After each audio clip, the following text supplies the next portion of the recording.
வேந்தரின் மக்கள் சபை நாடாளுமன்ற தேர்தல் வாக்குப்பதிவு நடைபெற்று முடிந்திருக்கிறது. தமிழ்நாட்டில் இங்க 4 முனை போட்டி, வாக்குப்பதிவு சதவீதமும் வெளியாகி இருக்கிறது. இதுல பார்த்தோம் அப்படின்னா முரண்பாடு இருக்கிறது அப்படிங்கிற ஒரு கருத்து ஒரு பக்கம் இருந்தாலும், இன்னொரு பக்கம் இந்த வாக்குப்பதிவு சதவீதத்தை வைத்து நம்ம சில விஷயங்களை நம்ம பேச வேண்டியிருக்கு. ஒன்று வந்து எப்பவுமே ஒரு தேர்தல் அப்படின்னாலே ரஜினி ரசிகர்களுடைய வாக்கு யாருக்கு, இது திரும்ப திரும்ப பேசப்படக்கூடிய ஒன்றாக இருக்கிறது. இந்த முறையும் ரஜினி ரசிகர்களுடைய வாக்கு யாருக்கு கிடைத்திருக்கும்? அதே போன்று தமிழக வெற்றி கழகம் அப்படிங்கிற கட்சியை ஆரம்பித்திருந்தார் விஜய் அவர்கள். 2026 தான் இலக்கு அப்படின்னு காத்திருக்கிறார்கள். அப்ப இந்த முறை அவர்களுடைய வாக்கு யாருக்கு போயிருக்கும்? இவர்களுடைய இந்த வாக்குகள் எல்லாம் ரஜினி ரசிகர்களாக இருக்கட்டும், விஜய் ரசிகர்களாக இருக்கட்டும், இவர்களுடைய வாக்குகள்லாம் இப்போ பதிவாகி இருக்கக்கூடிய வாக்குப்பதிவு சதவீதத்தில் மாற்றத்தை ஏற்படுத்துமா? எந்த கட்சிக்காவது அது கூடுதல் குறைவு அப்படிங்கிற மாதிரி ஒரு தாக்கத்தை ஏற்படுத்துமா? இது போன்ற பல கேள்விகளை உள்ளடக்கி ரஜினி விஜய் ரசிகர்களின் ஓட்டு யாருக்கு கிடைத்தது என்ற தலைப்பில் இன்று விவாதிக்க இருக்கிறோம். விருந்தினர்களாக அரசியல் விமர்சகர் திரு டாக்டர் காந்தராஜ் அவர்கள், சினிமா ஸ்டண்ட் டைரக்டர் திரு ஜாக்குவார் தங்கம் அவர்கள் மற்றும் பாஜகவின் திரு செல்வம் அவர்கள். விருந்தினர்களுக்கு வணக்கம். வணக்கம். முதல் கேள்வியை நான் காந்தராஜ் அவர்களிடமிருந்தே ஆரம்பிக்கிறேன்.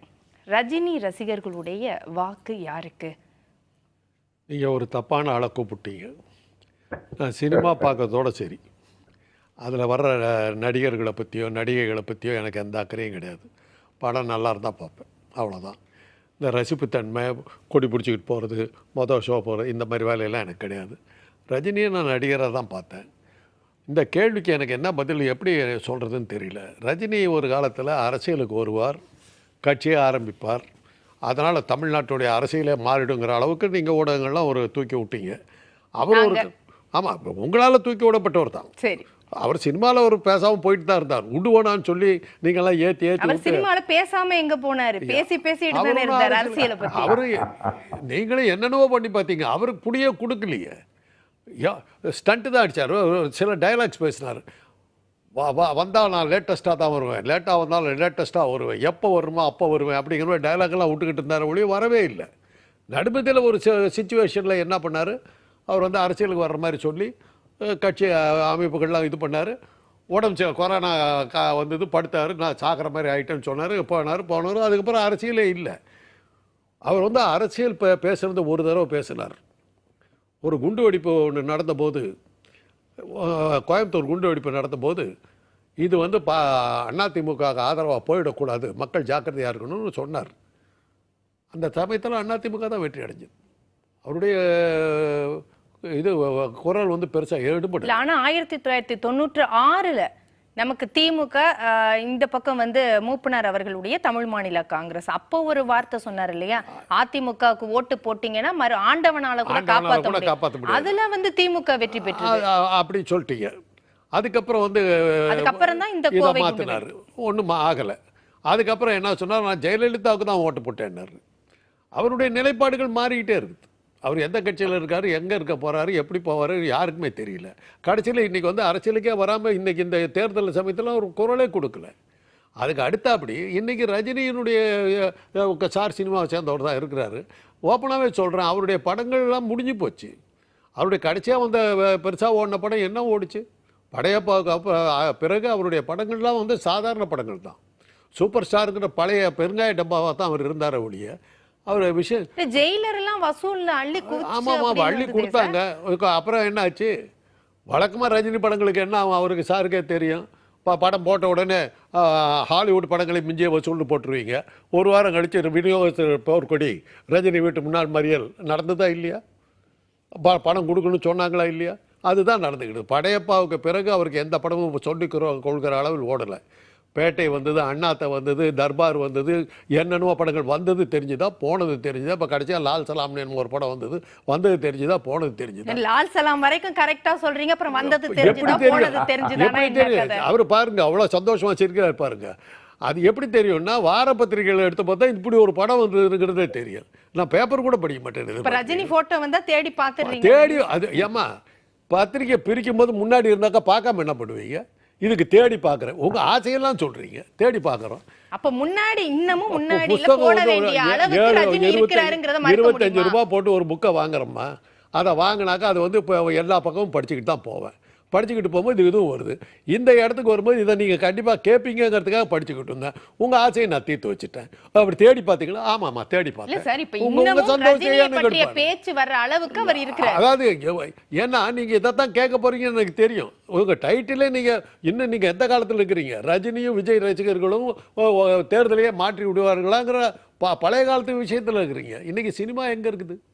சினிமா இன்னமும் ரஜினி ரசிகர்கள் இருக்கிறாங்க.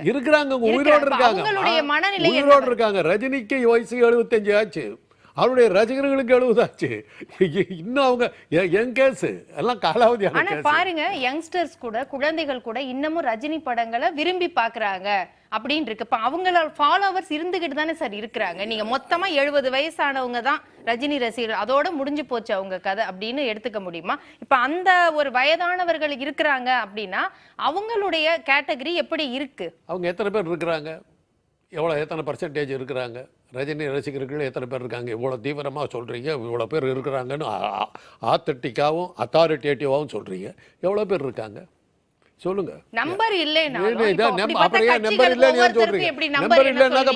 இந்த கேள்வியா கேக்குறீங்க? நம்பர் ஒவ்வொருத்தருக்கும் கட்சிக்கு என்ன சொல்லுவீங்க?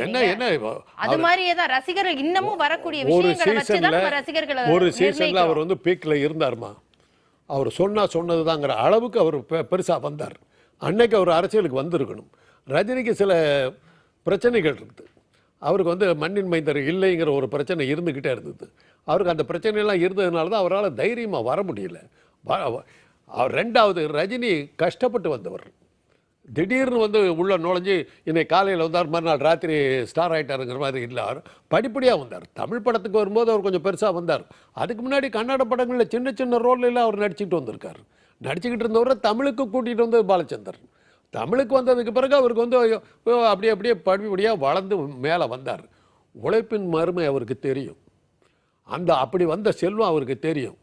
அந்த மாதிரி ஒரு செல்வத்தை கஷ்டப்பட்டு உழைச்சி கொண்டு வந்த செல்வத்தை இந்த மாதிரி விஷயத்தில் அவர் கட்சியை ஆரம்பித்தார். ஏன் கலைச்சார் தெரியுங்களா? ஆரம்பித்த உடனே ஒரு கூட்டம் வந்து சேர்ந்தது. பார்த்தார் என்ன மாதிரி ஆளுங்கன்னு. ஆஹா, கண்டக்டராக இருந்து சினிமாவுக்கு வந்து இவ்வளோ மேலே வந்த நம்மளை இந்த கூட்டம் வந்து மறுபடியும் கண்டக்டர் வேலை கொண்டு போய் விட்டுருவாங்கன்னு தெரிஞ்ச படம் தான். யார் அந்த கூட்டம்? அது வேண்டாம். அந்த ஒரு கூட்டம் இருக்குது. எங்கள் காலத்திலலாம் சில பேர் இருப்பாங்கம்மா, யார் கட்சி ஆரம்பித்தாலும் மறுநாள் காலையில் பார்த்தீங்கன்னா இவர் சேர்ந்தார்னு வந்துடும். அவங்க ஒரு குறிப்பிட்ட ஒரு குரூப் இருந்தாங்க. இப்போ கூட இருக்காங்க. ஒரு பிரபல நடிகை இன்னைக்கு வந்து அவங்க இல்லாத கட்சியே கிடையாது. சர்வ கட்சி தலைவிகள் எல்லா கட்சியிலும் இருந்திருக்காங்க. அப்படியெல்லாம் இருக்குது. எந்த இடத்துல காற்றுள்ள போது தூற்றுக்கொள்ள, எந்த இடத்துல போனால் லாபம் கிடைக்குதுன்னு போகிற கூட்டம். அது மாதிரி கூட்டம் எல்லா காலத்துலையுமே உண்டு. இன்றைக்கி ரஜினி சொல்லி எந்த தேர்தலில் வந்து தேர்தல் மாறிச்சுன்னு சொல்லுங்கள், அதுக்கப்புறம் நான் பதில் சொல்கிறேன். இதுவரையிலும் ரஜினி தமிழ்நாட்டுக்கு வந்து பாப்புலராகி சூப்பர் ஸ்டார் ஆகி அவர் சொன்னதுனால தான் இந்த தேர்தலில் இந்த கட்சி வெற்றி பெற்றதுன்னு ஏதாவது ஒரு தேர்தலை சொல்லுங்க. 96 தேர்தல் அதனால தான் ஜெயிச்சது நீங்க சொன்னீங்கன்னா நாங்க சரின்னு போக வேண்டியது. வேற என்ன பண்ண முடியும்? இல்ல அது இல்லன்னு நீங்க மறுக்க முடியுமா? ஆமான்னு நீங்க ஆமான்னு அழுத்தி சொன்னதுக்கு பிறகு நான் எப்படிமா மறுக்க முடியும்? நீங்க அப்படித்தானுங்களே அப்படின்னு கேட்டீங்கன்னா பரவாயில்ல. நீங்க தான் அதனால தான் ஜெயிச்சது சத்தியம். உங்க கருத்தை சொல்லுங்க. ஏன் கருத்து இல்ல? நீங்க தான் கருத்து சொல்லுங்க. என்ன பேச விடலையே, என்ன பேச விடலையே. ஜெயிச்சது அவங்களால தான். நீங்க பேசிட்டீங்க, இதுக்கு சொல்லுங்க. அழுத்தம் திருத்தமா சொல்லிவிட்டீங்க. அதனால தான் ஜெயிச்சதுக்கு அப்புறம் உங்ககிட்ட மறுத்து என்னோட கருத்து நீங்க சொல்லுங்க. 1996 தேர்தல்ல திமுகவும் தமிழ் மாநில காங்கிரஸ் அந்த கூட்டணி வெற்றி பெறுவதற்கு ரஜினி கொடுத்த வாய்ஸ் காரணமா இல்லையா? அதுவும் ஒரு காரணமா இருக்கலாம். அதுதான் காரணம் சொல்றீங்களா நீங்க? அதுதான் கேள்வி. அதுதான் காரணமா சொல்லுங்க. அப்ப திமுக தொண்டர்களும் தமிழ் மாநில காங்கிரஸ் தொண்டர்களும் ஓட்டே போடல, ரஜினி ரசிகர்கள் போட்டு தான் ஜெயிச்சாங்கன்னு சொல்ல வர்றீங்களா? சரி, அது கொடுத்ததுனால ஒரு காரணம். அவரும் ஒரு காரணம். என்னுடைய ஓட்டும் ஒரு காரணம். அப்ப நான் கொடுத்த ஆதரவுனால தான் ஜெயிச்சான்னு சொல்லுவீங்களா? சரி, நான் எடுத்துக்கிறேன்.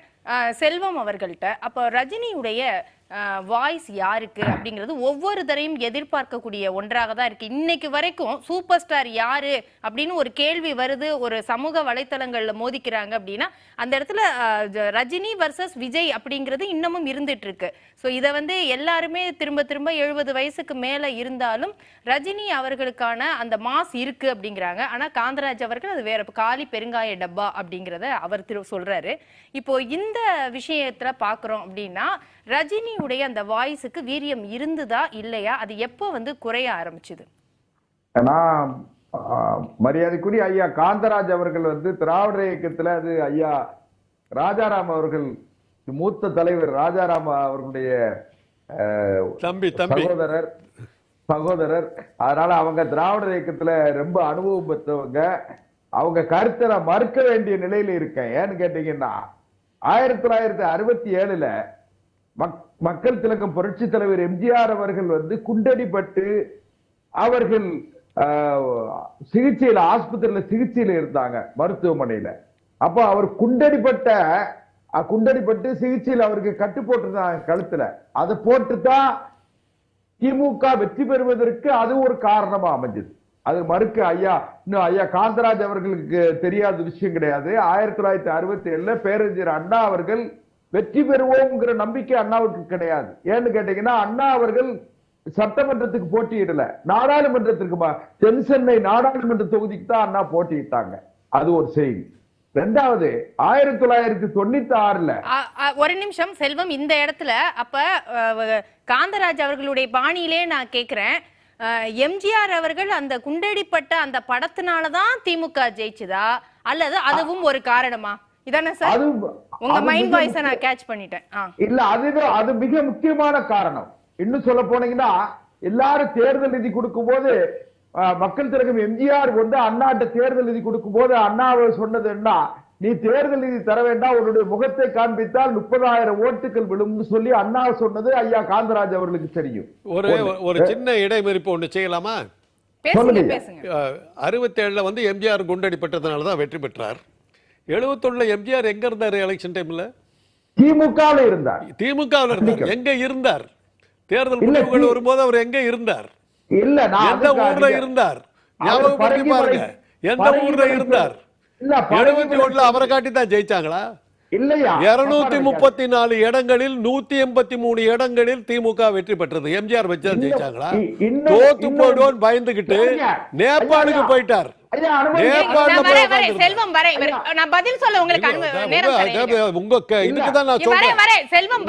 எம்ஜிஆருக்கு கழுத்துல கட்டு போட்டு முகத்தை காட்டா 30,000 ஓட்டுன்னு அண்ணா சொன்னதெல்லாம் அவ்வளவு அழகா சொல்றீங்களே. தோத்து போயிடுவோம் பயந்துட்டு அவர் நேபாளல போய் உட்கார்ந்துகிட்டார். கல்யாணமே படிக்க போறாருங்கிற அளவுக்கு அன்னைக்கு ரூமர்ஸ் இருக்கு. ஆனா 67 அது உண்மையா இல்லையா காந்தராஜ் அவர்கள்ட்ட? அவரும் ஒரு காரணம்னு நீங்க சொன்னீங்களா, அவ்வளவுதான். அன்னைக்கு இருந்த சூழ்நிலையில இல்ல அவர் சொன்ன ஒரு பாயிண்ட் அவர் சொன்ன ஒரு பாயிண்ட் நான் ஏத்துக்கிறேன். அண்ணா வெற்றி அடைவோன்னு எதிர்பார்க்கல. அதுக்கு முன்னாடியே கோடி காட்டிட்டாங்க. அதாவது கார்பரேஷன் எலெக்ஷன்ல, சென்னை மாநகராட்சி எலெக்ஷன்ல திமுக வெற்றி அடைஞ்சிருச்சு. வெற்றி அடைஞ்ச போது யாருமே எதிர்பார்க்கல, என்னடா இது எப்படிடா வந்தாங்கன்னு. 57 தேர்தலில் 15 இடங்களில் வெற்றி அடைஞ்ச போது காமராஜரை கூப்பிட்டு நேரு கேட்குறாரு, என்னையா ஒரு அடையாளம் தெரியாத கட்சி அப்படின்னு நீங்கள் சொல்லிக்கிட்டு இருந்தீங்க, 15 இடத்துல ஜெயிச்சிருக்கேன், அடுத்த எலெக்ஷனில் பாருங்க காமராஜர். 62 நின்னாங்க. 62 திமுக பெருசாக நிற்குது. என்ன ஆச்சுன்னா 15 இடத்துல வெற்றி பெற்றாங்க இல்லையா? 57 14 இடங்கள்ல திமுக தோத்துச்சு. அண்ணாவும் தோத்தார். அண்ணாவே தோத்தார். நடேச முதலியார்கள் ஒரு பண முதலியை நிக்க வச்சு அவரை தோக்கடிச்சாங்க. அண்ணாவே தோத்தார். கலைஞர் மட்டுமே ஜெயிச்சார். ஆனா தேர்தல் முடிவுகள் என்னாச்சுன்னா 15 இடங்கள்ல ஜெயிச்ச திமுக 52 இடங்கள்ல ஜெயிச்சது 62ல. அப்ப நேரு மறுபடியும் கூப்பிட்டார். இருங்க உடனே நேரு கூப்பிட்டார். என்னையா சொல்ற அப்படின்னாரு. காமராஜர் என்ன சொன்னார் தெரியுங்களா? தடை போட்டிருக்காட்டார். நேரு முடியாதுன்ட்டார். ஜனநாயக நாட்டில் எந்த கட்சியும் அரசியல் கட்சிக்கு தடை போட முடியாதுன்ட்டார். அந்த நேரத்தில் இன்னொரு ஐடியா கொடுத்தாங்க காங்கிரஸ்காரர்கள். பிரிவினை கேட்டாங்க கட்சிக்கு தடை விதிக்கணும்னு. உடனே அந்த சட்டத்தை கொண்டு வந்தாங்க. அண்ணாவுக்கு நேரம் சரியா இருந்தது. அந்த நேரத்தில் சைனீஸ் அக்ரஷன், சீன ஆக்கிரமிப்பு. உடனே அண்ணா என்ன அதுக்காக தான் விட்டார். அவர் சொன்னார், திராவிட நாடு என்ன காரணத்துக்காக கேட்டேனோ அந்த காரணங்கள் இன்னும் இருக்கிறது. இன்றைய சூழ்நிலையில் இந்தியாவுக்கு ஒரு பெரிய ஆபத்து இருந்து கொண்டு இருக்கின்ற சூழ்நிலையில் நான் திராவிட நாடு கேட்டு இந்தியாவை பலவீனப்படுத்த விரும்பவில்லை. இப்போதைக்கு அந்த கோரிக்கையை ஒத்தி வைக்கிறேன், கைவிடல, ஒத்தி வைக்கிறேன். உடனே இவங்க கூட்டத்தை உடனே இவங்க கூட்டம் சேர்ந்துக்கிட்டு அண்ணாவை ஏத்துக்கிட்டு இருந்த அந்த கண்ணதாசன் இந்த மாதிரி கூட்டமெல்லாம் சேர்ந்துட்டு திராவிட நாடு இறந்து விட்டதுன்னு ஒப்பாரி வச்செல்லாம் இது பண்ணாங்க. அதுக்கு பிறகுதான் 67 அதுக்கு பிறகுதான் அண்ணா வந்து இதெல்லாம் இருக்கும்போது ஜெயிக்க முடியாதுன்ற அவர் வந்து ஆட்சிக்கு வருவான்னு எதிர்பார்க்கல. மிகப்பெரிய பலமான கட்சியா வருவோன்னு எதிர்பார்த்தார் ஒழிய டெல்லிக்கு போறதுக்கு தான் முடிவெடுத்தார். அதுக்கு ஆனா 132 இடங்கள்ல வெற்றி பெற்றார். அல்ல, அதுக்கு தான் பெரிய காரணமா உதவுனாரா எம்ஜிஆர்னு கேக்குறாங்க. ஒரு எம்ஜிஆரும் ஒரு காரணங்க. அன்னைக்கு இருந்த அச்சு ஊடகங்கள் திராவிட இயக்கத்துக்கு எதிராக இருந்தவர்கள் அத்தனை பேரும் அப்படி இருந்தவங்க. உடனே ஆட்சியை தீர்த்துக்கிட்டாங்க. இருங்க, அதையும் உங்களுக்கு சொல்லிடுறேன். அன்னைக்கு உடனே எழுதிட்டாங்க, அண்ணாவினால ஜெயிக்கல, எம்ஜிஆர்னால தான் ஜெயிச்சது, ஆட்சியை தீர்த்துக்கிட்டாங்க. 71 எப்படி ஜெயிச்சாங்க? அதாவது 1971 ஐயா காந்தராஜ் அவர்களுக்கு நினைவுபடுத்துற 72 வரை ஆட்சி இருந்தது. 1967 ஆட்சிக்கு வந்த திமுக, 68 அண்ணா மறைகிறார், 69 கலைஞர் முதலமைச்சர், 67 ஆட்சிக்கு வந்த திமுகவுக்கு 72 வரை வாய்ப்பு இருந்த போது அன்றைக்கு காங்கிரஸ் சிண்டிகேட் பிரிஞ்சுது. அகில இந்திய அளவில் சிண்டிகேட் பிரிஞ்ச உடனே இந்திரா காந்தி அம்மா என்ன செஞ்சாங்கன்னா நாடாளுமன்றத்திற்கு 1 வருடத்திற்கு முன்பு தேர்தல் நடத்தினார்கள். அப்பொழுது திமுகவோடு கூட்டணி சேர்ந்து நாடாளுமன்றத்திற்கோடு சட்டமன்றத்தையும் 1 வருஷத்துக்கு முன்னால 72 நடக்க வேண்டிய தேர்தல் 71 கலைஞர் வச்சாரு. காங்கிரஸோடு கூட்டணி சேர்ந்து காங்கிரசுக்கு 1 சட்டமன்ற உறுப்பினர் பதவி கூட கிடையாது, கொடுக்கல. திமுக ஐயா 183 இடம் சொல்றேன். அப்பொழுது திமுக 183 இடங்கள் சட்டமன்றத்தில் வெற்றி பெற்றது. அதனால அதையும் நீங்க வந்து சம்பந்தப்படுத்த வேண்டாம், அதோட விட்டுருவோம். இதை மாத்திரம் எடுத்துக்கணும். உங்களுக்கு இது வார்த்தையா இருக்கு, ரொம்ப அழகா இருக்கு சார். என்ன வசதியா இருக்கு, திரும்ப திரும்ப என்ன சார் உங்களுக்கு பிரச்சனை? இல்ல சார், இல்லமா அதை விட்டுணுமா, அதை விட்டுணுமா, இதை எடுத்துக்கணும். பண்ணணும், 1 மணி நேரம் பண்ணணும், அது வேண்டாம். இப்போ 96 91 இருந்து 96 வரையும் அம்மையார் ஜெயலலிதா ஆட்சி அவர்கள் ஆட்சி நடத்துற காலத்துல அன்றைக்கு திமுக 1 இடத்துல மட்டும்தான் வெற்றி பெற்றது. கலைஞர் மட்டும் துறைமுகத்தில் வெற்றி பெற்றார்.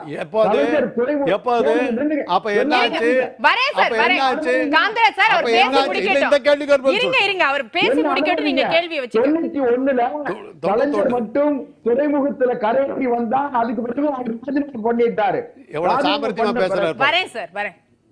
ராஜினாமா பண்ணிட்டு பிறகு அதுல துறைமுக செல்வராஜு எழும்பூர் தொகுதியில பருதி இளம்பருதி 2 எம்எல்ஏக்கள் மட்டும்தான் திமுக இருந்தாங்க. அதுக்கு பிறகு 93 திமுகவில் வைகோ வெளியே வந்து பிளவுபட்டாங்க. 96 தேர்தல்ல காங்கிரஸ் கட்சியில அன்றைக்கு நரசிம்மராவ் பிரதமராக இருந்தார். அன்றைக்கு மரியாதைக்குரிய மூப்பனார் அவர்கள் முரண்பட்டு அவர் வெளியே வரார். அப்பொழுது பத்திரிகையாளர், மதிப்புமிக்க பத்திரிகையாளர் சோ அவர்கள் மிக சாமர்த்தியமாக சோ அவர்களுடைய நட்பை, யாரு கலைஞர் அதுவரை சோவுக்கு முன்பட்டிருந்த கலைஞர் அவர்கள் சோவை பயன்படுத்தி ரஜினிகாந்துக்கு சோவுக்கு இருக்கின்ற நெருக்கத்தை பயன்படுத்தி ரஜினியை வாய்ஸ் கொடுக்க வச்சாரு. ரஜினியோட வாய்ஸ் ஒரு காரணம், அது மறுக்கவே முடியாது. இல்லைன்னா அரசியல் வேறு திசையில போயிருக்கும். அதை விட்டுருவோம். அது ஒரு காரணமா இல்ல அதுவே மிகப்பெரிய காரணமா அமைஞ்சதா? மிகப்பெரிய காரணம், மறுக்கவே முடியாது. ஏன்னு கேட்டீங்கன்னா கலைஞர் மிகவும் சோர்ந்து போய் திமுகவை எப்படியாவது தூக்கி நிறுத்த வேண்டும், திமுக மிகப்பெரிய அளவிலே தோல்வியில கிடக்கு, திமுகவை தூக்கி நிறுத்தணும். அம்மையார் ஜெயலலிதா அவர்கள் மீது அன்றைக்கு அவர்கள் வளர்ப்பு மகனின் திருமணம் நடத்தி மிக கொஞ்சம் அதிருப்திகள் அதிகமாக இருந்தது. அந்த அதிருப்தியை அறுவடை செய்யணும்னு சொன்னா மரியாதைக்குரிய மூப்பனார் அவர்கள் தமிழ்நாடு காங்கிரஸ் கட்சி ஆரம்பிச்சாரு. ஆரம்பிக்க வச்சது கலைஞர், ஆரம்பிக்க வச்ச அதையெல்லாம் சோவுக்கும் ரஜினிக்கு இருந்த நெருக்கத்தை பயன்படுத்தி கலைஞர் மிக சாமர்த்தியமாக காய் நகர்த்தி அன்றைக்கு வெற்றி பெற்றார், ரஜினியை பயன்படுத்தி. இதான் உண்மை. சரி, இப்போ இந்த விஷயத்துக்கு கொஞ்சம் சுருக்கமா. ஆமா, அவங்க 5000 அனுமதிச்சிட்டீங்க. இன்னொன்னு இப்பொழுது ரஜினி அவர்களுடைய வாக்கு யாருக்கு போயிருக்கும்? இப்படி ஒரு ஒரு அனுமானமான கேள்வி. என்னுடைய பதிலும் கூட அனுமானமா தான் இருக்கு. ஏன்னு கேட்டீங்கன்னா, ரஜினி அவர்கள் பாரதிய ஜனதா கட்சிக்கு வாக்களித்திருப்பார் என்று நான் நம்புகிறேன். காரணம் என்னன்னு கேட்டீங்கன்னா, ரஜினி அவர்கள் இடைக்காலத்துல ஒரு 3-4 வருடங்களுக்கு முன்பு, அந்த கொரோனா காலத்திற்கு முன்பு அவர் கட்சி ஆரம்பிக்கணும்னு நினைச்சப்போ, அப்ப என்னன்னா, அவரு தேர்ந்தெடுத்த முக்கியமான ஆட்கள் ஒருத்தர் யாருன்னா, மரியாதைக்குரிய இன்றைய பாரதிய ஜனதா கட்சியினுடைய தமிழ் மாநில தலைவர் அண்ணாமலை, திரு அர்ஜுனமூர்த்தி, தமிழறிவு மணியன் போன்றவர்கள் எல்லாம் அழைத்து பேசி அவர் கட்சி. ஆனா அதற்கு பிறகு நீங்க பாஜக தொடர்பு படுத்தி ரஜினி அவர்களை பற்றியும் பேசும்போது, எனக்கு காவி சாயம் பூசாதீங்கன்னு ஒரே வார்த்தையில அவர் முடிச்சிட்டாரு. அதுதான் வந்து அடுத்தடுத்த கட்டங்கள்ல நடந்தது. நான் என்ன கேக்குறேன், சுருக்கமா செல்வம் அவர்கள்ட்ட, இப்ப அந்த பழைய இதெல்லாம் நம்ம தாண்டி வந்துட்டோம். இன்னைக்கும் ரஜினி ரசிகர்கள் என்ன மாதிரியான மனநிலையில இருக்கிறாங்க? நீங்க பாஜகவுக்கு ஆதரவுனா இவங்களுடைய வாக்குகள் அங்க போயிருக்குமா? அதான் உறுதியா இன்னைக்கு என்னது கேட்டீங்கன்னா, திராவிடர் இயக்கம் வந்து தோற்று போயிருக்கிறது. ஏன்னு கேட்டீங்கன்னா, 1956ஆம் ஆண்டு மொழிவாரி மாநிலம் பிரிப்பதற்கு முன்னால் திராவிடர் இயக்கம் இருந்தது. 1968 அண்ணா தமிழ்நாடு என்று பெயர் சூட்டிய பிறகு இன்னைக்கு திராவிடர் இயக்கம் தான். திராவிடம் எங்கே இருக்கிறது? எங்கே திராவிடம்? நான் எடுத்துக்கிறேன். நம்ம அடுத்த சுற்றுல பேசலாம். நான் எடுத்துக்கிறேன். அடுத்த சுற்றுல நம்ம பேசலாம். நேரம் குறைவா இருக்கு.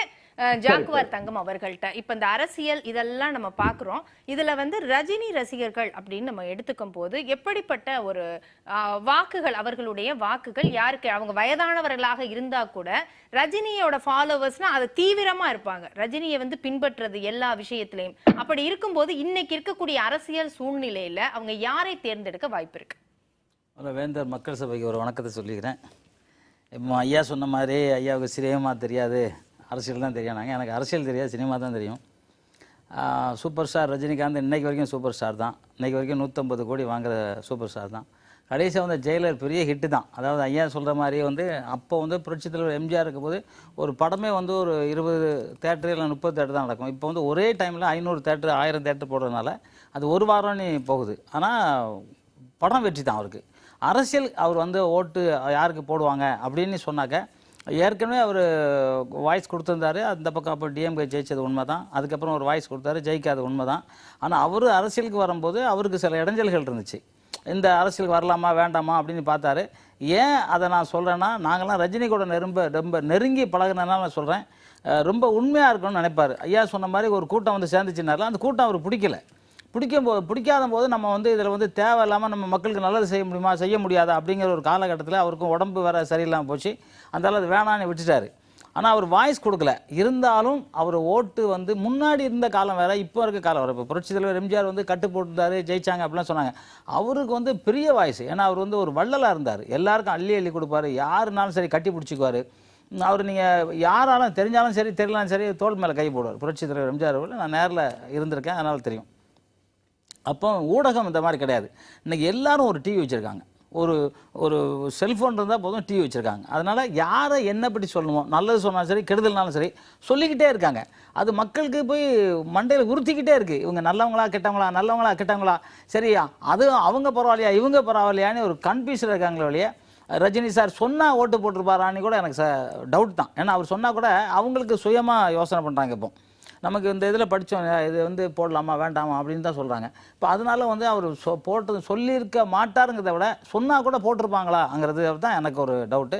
ஏன்னா அவர் வந்து ஒதுங்கிட்டார். எனக்கு வந்து அரசியல் வேண்டாம், நான் வந்து சினிமாவிலே இருக்கிறேன் அப்படின்னு போதும். இப்போ அவங்க பொண்ணு கூட சொன்னாங்க இடையில சனாதனங்கிறது எங்கள் அப்பாவுக்குள்ள, அதனால தான் இந்த படம் நடிச்சிருக்காரு அப்படிங்கிற மாதிரி சொன்னாங்க.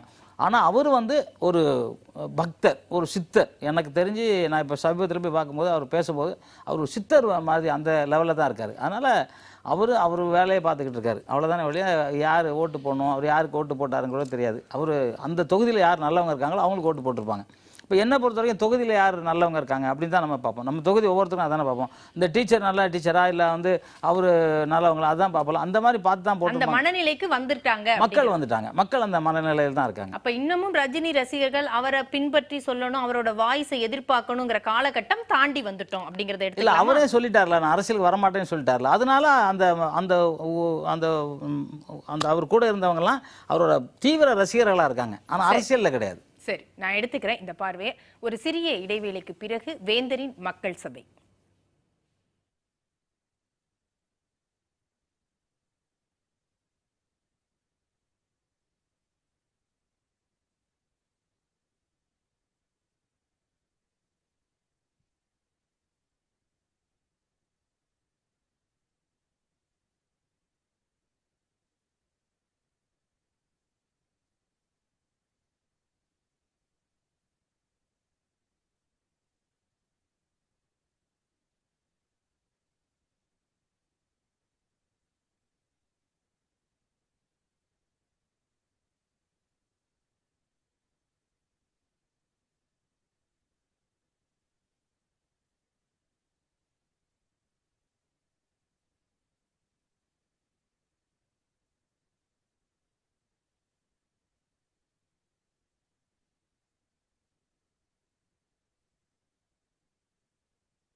ரஜினி விஜய் ரசிகர்களின் ஓட்டு யாருக்கு கிடைத்தது என்ற தலைப்பில் விவாதித்துக் கொண்டிருக்கின்றோம். ஜாக்குவார் தங்கம், தொடர்ந்து பேசலாம். ஐயா வந்து ஒரு கருத்து சொன்னாங்க பெருந்தலைவர் காமராஜர் பற்றி.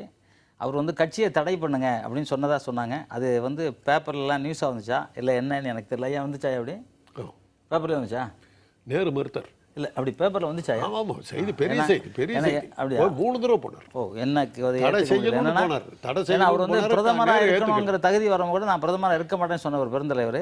அதே மாதிரி வந்து ஆட்சியில் கூட அவர் விட்டுட்டு இப்போ தான் போனார். அவர் வந்து எனக்கு ஆட்சியே வேண்டாம், நான் வந்து கட்சியை பார்த்துக்கிறேன்னு ஆட்சியை விட்டு போனவர். அவர் சொல்லியிருக்காராங்கிறது எனக்கு தெரியல. இருந்தாலும் நான் அந்த இடத்துல பதிவு பண்ணணுங்கிறக்காக தான் நான் ஐயா கிட்ட பேசணும்னு சொன்னேன். அதிகபட்சம் அவர் இருக்காது. ஏன்னா வந்து அவர் எதுவுமே கொண்டு போகல. மக்களோட அழுத்தத்தின் காரணமாக தான் பிரிவினை கேட்டால் தடை செய்யணுங்கிற சட்டத்தை கொண்டு வந்தாங்க. பிரிவினை கேட்டா அது வேற. அதாவது தடை செய்யறதுக்கு ஒரு காரணத்தை கொடுங்கன்னு போது இந்த காரணத்தை யாருமே எந்த நாட்டையும் கேட்க முடியாது. அந்த காரணத்தை கொடுத்தாங்க. கொடுத்ததுனால தான் பிரிவினை கேட்டால் தடை அப்படின்றத சட்டத்தை கொண்டு வந்தாங்க. சரி, காந்தராஜ் அவர்கள்ட்ட அப்போ விஜய் ரசிகர்களுடைய ஓட்டு யாருக்கு அப்படிங்கிற கேள்வி. தமிழக வெற்றி கழகம் அப்படின்னு ஆரம்பித்தார் விஜய் அவர்கள். 2026 தான் எங்களுக்கு இலக்கு, அந்த தேர்தல் தான் இலக்கு அப்படின்னு. இப்போ அவங்க வந்து இதுல எதுலையும் பங்காற்றல. அப்ப அந்த ரசிகர்களுடைய ஓட்டுன்னு இருக்கும்ல, அப்ப அவங்களுடைய ஓட்டு யாருக்கு போறதுக்கு வாய்ப்புகள் இருக்கும்? அவர் யாருக்கா போடுன்னு சொன்னாரா? ஏன்னா நீங்க எது கேட்டாலும் நீ அதை தேடி பிடிச்சி படிச்சிங்க அப்படிங்க. நான் தேடி பிடிச்சி படிச்சு கூட அவர் வந்து யாருக்கு இவங்களுக்கு போடுன்னு சொன்ன மாதிரி தெரியல. அவர் ஒரு பாட்டு ஒன்று போட்டாங்க. என்னது விசில் போட என்னமோ ஒரு பாட்டு. அந்த பாட்டை போட்டு எனக்கு காட்டினாங்க. அதில் வந்து ஷாம்பெயின் நான் சொன்னதை கேம்பெயின் நீ எடுத்துக்கிட்டீங்க அப்படின்னாரு. ஏன் அது மாதிரி சொல்லணும்? ஒரு கட்சி ஆரம்பிச்சிடும், ஏன் அது மாதிரி சொல்லணும்? ஆமாம் கேம்பெயின் பண்ணேன் அப்படின்னு சொல்கிறத விட்டுட்டு நான் ஷாம்பெயின் சொன்னதை கேம்பெயின் புரிஞ்சுக்கிட்டீங்கன்னு சொல்லும்போது இன்னும் ஒரு அரசியலுக்கு வரதுக்கு அவர் தயாராக இல்லைன்னு தானே அர்த்தம். நான் ஷாம்பெயின் தான்ப்பா சொன்னேன், நான் கேம்பெயின்னு சொல்லுவேன். என்னத்துக்கு அந்த மாதிரி சால்ஜாப் சொல்கிறீங்க? அரசியல் கட்சியை ஆரம்பிச்சிட்டீங்க, கொடியெல்லாம் போட்டாச்சு, கொள்கையெல்லாம் அறிவிச்சாச்சு, அதில் கட்சி உறுப்பினர்கள்லாம் போட்டாச்சு, 70 லட்சம் பேர் சேர்ந்துட்டு தான் வேறு சொல்கிறீங்க. இவ்வளோ பேத்துக்கு நீங்கள் அது இவ்வளோ சொல்லிவிட்டு நான் ஷாம்பெயின் சொன்னது நீங்கள் ஏன் கேம்பெயின் சொல்கிறேன்னாக்கா இன்னும் நீங்கள் அரசியலுக்கு வரதுக்கு தயாராக இல்லைன்னு தானே அர்த்தம். என்னுடைய அறிவுக்கு தெரிஞ்ச சொல்கிறேன். உங்களுக்கு வேறு மாதிரி புரிஞ்சிருக்கலாம். ஏன் அப்படி சொல்லணும்? ஆமாம் நான் கேம்பெயின் தான் பண்ணியிருக்கிறேன், இந்த கட்சிக்கு ஓட்டு போடுன்னு சொல்லியிருக்கலாம்ல. இந்த கட்சிக்கு போடாத என்ன சொல்லியிருக்கலாம். இஷ்டத்தை போல போட்டுங்கன்னு சொல்லாமல. ஆக அவரு கட்சி ஆரம்பிக்கவே இல்லை.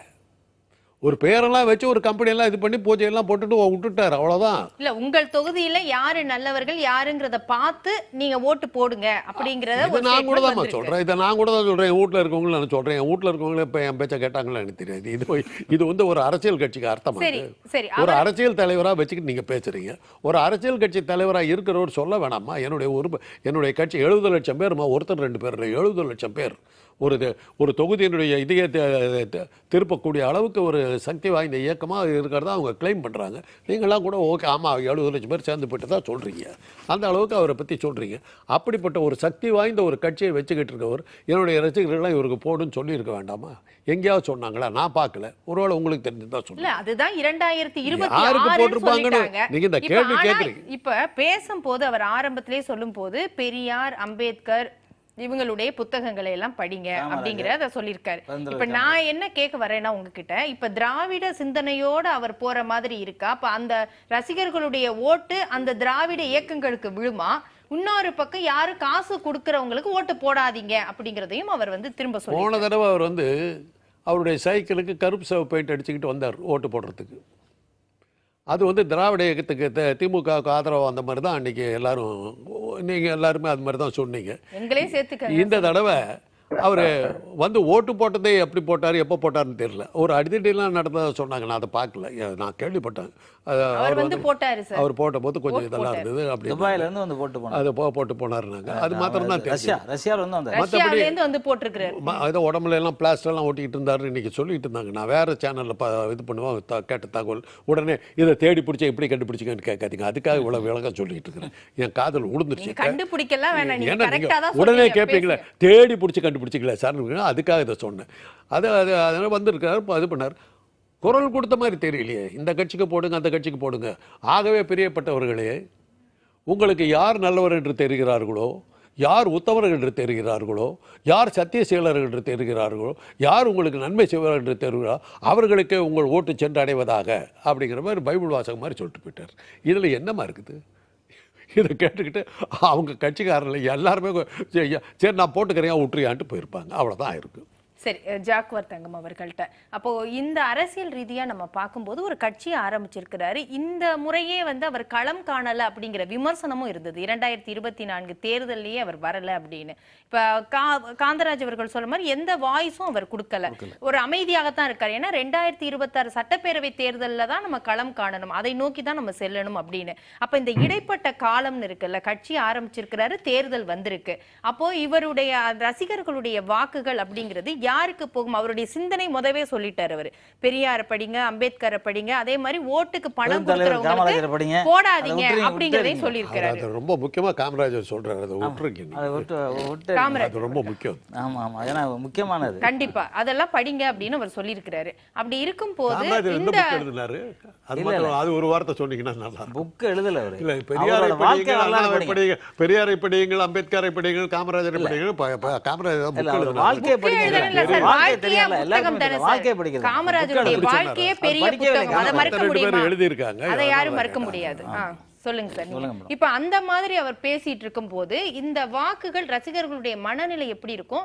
இந்த ரசிகர்களுடைய வாக்குகள் இதை ஒட்டி யாருக்கு போறதுக்கு வாய்ப்புகள் இருக்கு? ஒரு திராவிட இயக்கங்களுக்கு, திமுக அதிமுக போறதுக்கு வாய்ப்புகள் இருக்கா, அல்லது சீமான் நாம் தமிழர் கட்சிக்கு போறதுக்கு வாய்ப்புகள் இருக்கா?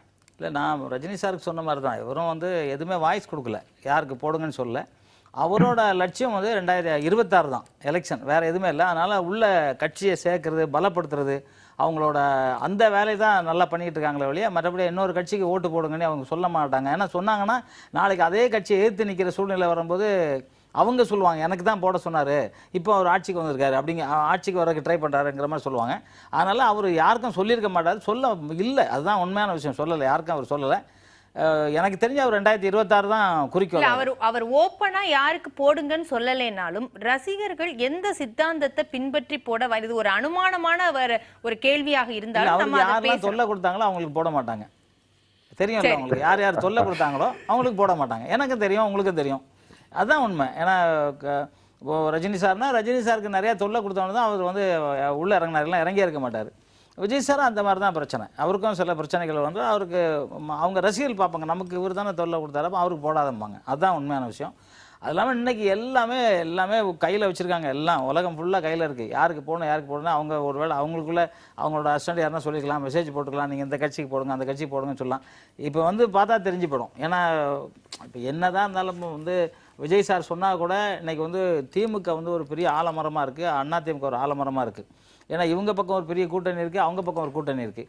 இந்த கூட்டணியை மிஞ்சி ஜெயிச்சு வரணுங்கிறது ரொம்ப ரொம்ப கஷ்டம். அந்த காலம் இல்லை, எம்ஜிஆர் காலம் கிடையாது. இதுக்கு நிறைய உதவி பண்ணியிருக்கோம், மக்களாக கலந்துருக்கணும்.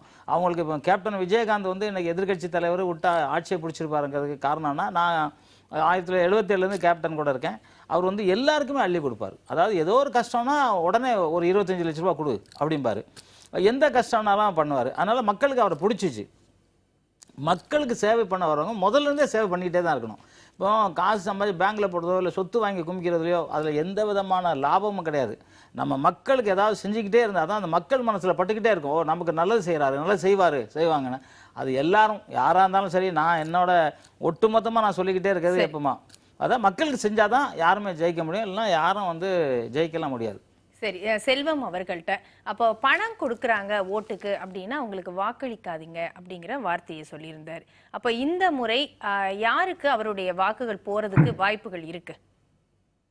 சகோதரி, நான் யாருக்கு வாக்களித்திருப்பார்கள் இந்த அனுமானத்துக்குள்ள, அந்த ஜோதிடத்துக்குள்ள போறதை விட மரியாதைக்குரிய விஜய் அவர்கள் ஒரு அரசியல் கட்சி தலைவரா ஒரு கட்சியை ஆரம்பிச்சு அந்த கட்சியை பதிவு செய்து கட்சிக்கு பேர் வாங்கின பிறகு, கட்சி பேர் எல்லாம் தமிழக வெற்றி கழகம் என்கிற பெயரெல்லாம் வாங்கின பிறகு அந்த கட்சி தேர்தலில் பங்கெடுத்திருக்க வேண்டும், அல்லது இந்த கட்சியை இப்ப ஆரம்பிச்சிருக்க கூடாது. என்னோட தாழ்மையான கருத்து என்னன்னா, அவர் மரியாதைக்குரிய விஜய் அவர்கள், நடிகர் விஜய் அவர்கள் தேர்தலுக்கு நாடாளுமன்ற தேர்தல் முடிந்த பிறகு கட்சி ஆரம்பிச்சு வேகப்படுத்தி இருக்கணும், அல்லது ஒரு அரசியல் கட்சி ஆரம்பித்து பதிவு செய்து பெயர்கள் எல்லாம் முடிவு செய்த பிறகு 70 லட்சம் வாக்காளர்கள் இருப்பதாக சொல்லுகிற அந்த கட்சி, ஒரு உதாரணத்துக்கு ஒண்ணு சொல்றேன், 2014 நினைக்க ஆர்கே நகர் தொகுதியில மரியாதைக்குரிய அம்மையார் ஜெயலலிதா அவர்கள் ஆர்கே நகர் தொகுதி இடைத்தேர்தலில் போட்டியிட்டாங்க.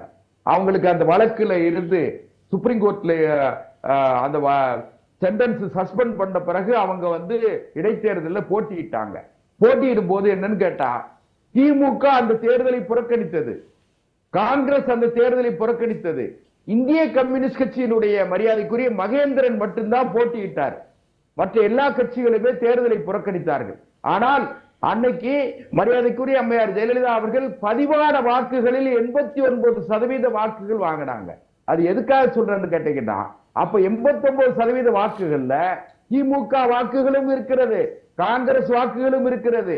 அன்னைக்கு மகேந்திரன் வெறும் 10,000 வாக்குகள் தான் வாங்கினாரு.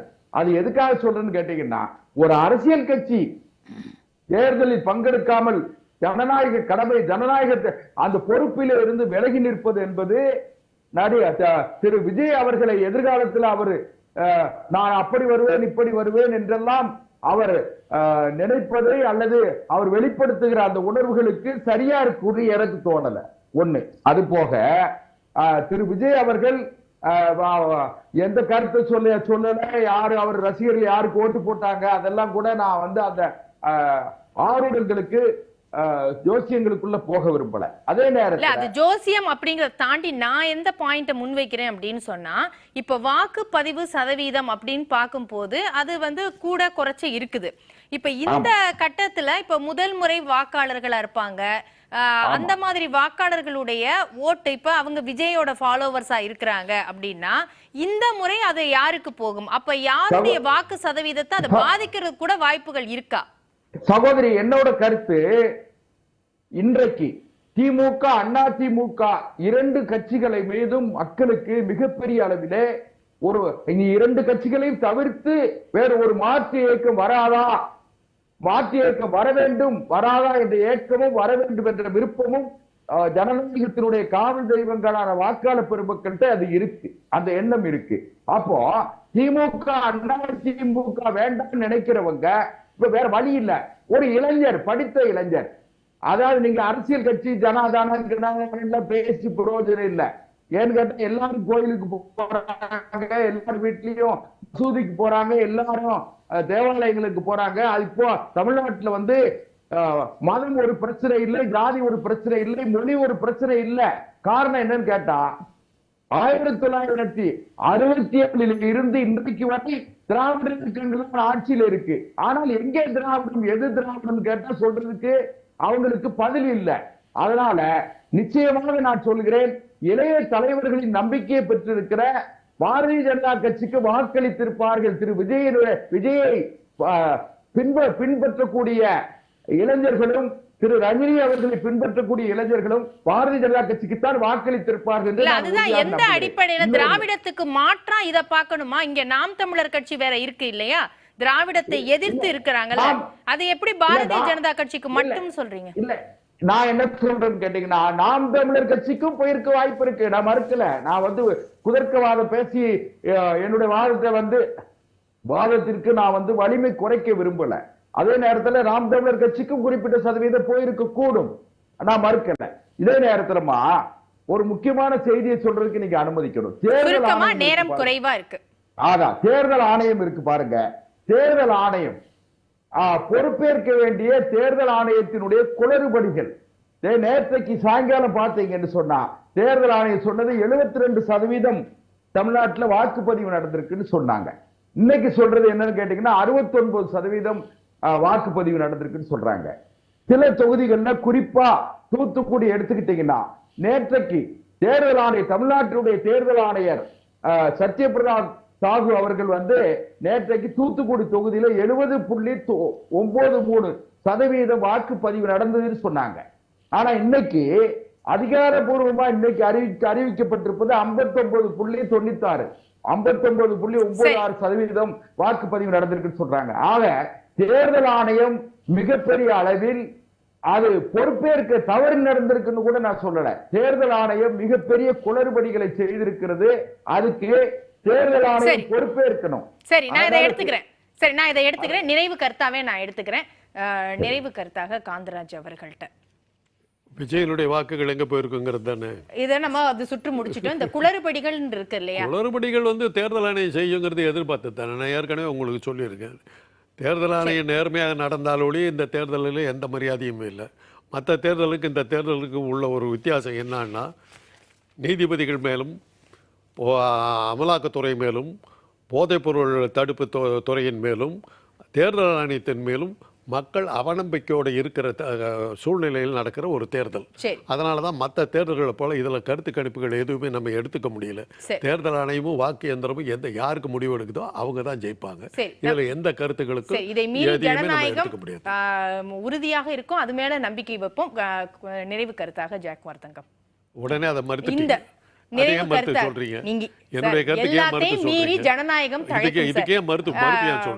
கருத்தாக ஜாக் வார்த்தங்கம் நீங்க சொல்லுங்க. இப்ப இந்த ரசிகர்களுடைய ஓட்டு அப்படிங்கிறது மொத்தமா நீங்க பார்க்கும்போது சொல்லிட்டீங்க, ரஜினி ரசிகர்களுடைய மனநிலையும் மாறி இருக்குன்னு. விஜய் ரசிகர்களுடைய மனநிலையும் இந்த கட்டத்துல இருக்குது. அடுத்த கட்டத்துக்கு போகும்போது எப்படி போகும்?